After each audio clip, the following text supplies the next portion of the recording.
everybody. This is Cole Boling with the Boling Group at Keller One Legacy Partners in Topeka. We are your premier real estate agents.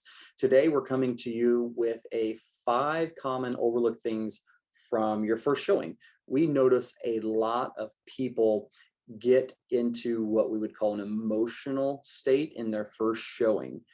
This is what we find when they get into kind of an emotional state while they're looking. They typically do overlook quite a few things, and we've narrowed it down to 5 things that we see the most. So number 1, age of appliances. When we go into houses, a lot of people are just frankly excited that there are appliances in the house. The reality of it is we need to look at not just the appliances in the kitchen, but the age of the water heaters, the furnaces, different things like that. We can't always tell, right? So a lot of the times we are going to be reliant on a home inspector to tell us the age of an air conditioner or a furnace or a hot water heater. And then the other appliances, of course. Number 2, grading around the foundation. This is the dirt work, right?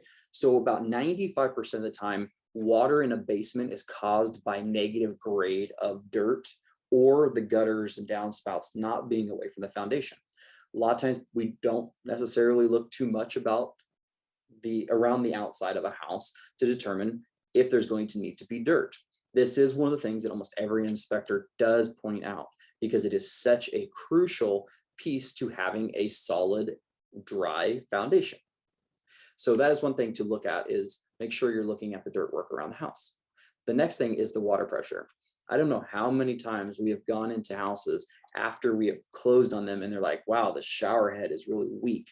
The sink isn't, doesn't have a lot of pressure. The toilets aren't flushing very well. So you should run all of those things during your first showing and definitely flush the toilets to see if there's pressure.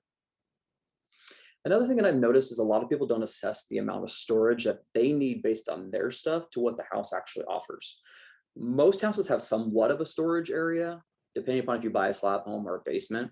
There is always some kind of storage. Is it in an attic? Is it in a basement? Is it on the sides of a garage, in the back of a garage? Is it in closets? Those are something that typically most people don't look at when they're in that emotional stage of looking at a house for the first time that they're really liking, right? So you want to assess all of the storage options that you do have inside of a home. And then number 5 is common maintenance issues. A lot of the time, people don't operate the windows. They don't necessarily pay attention in detail about how the baseboards may be in terms of, just rough, living. And we do see that a lot more once people have all of their stuff out of the house, what kind of condition the floors are under the rugs, how the house is being maintained when the people that are currently selling have lived there. So these are definitely not all of the items that get overlooked when you're first showing a property. These are just 5 of some of the things that we see on a regular basis. So thank you for tuning in today. Once again, this is Cole Boling with the Boling Group at Keller One Legacy Partners in Topeka. We are your premier real estate agents.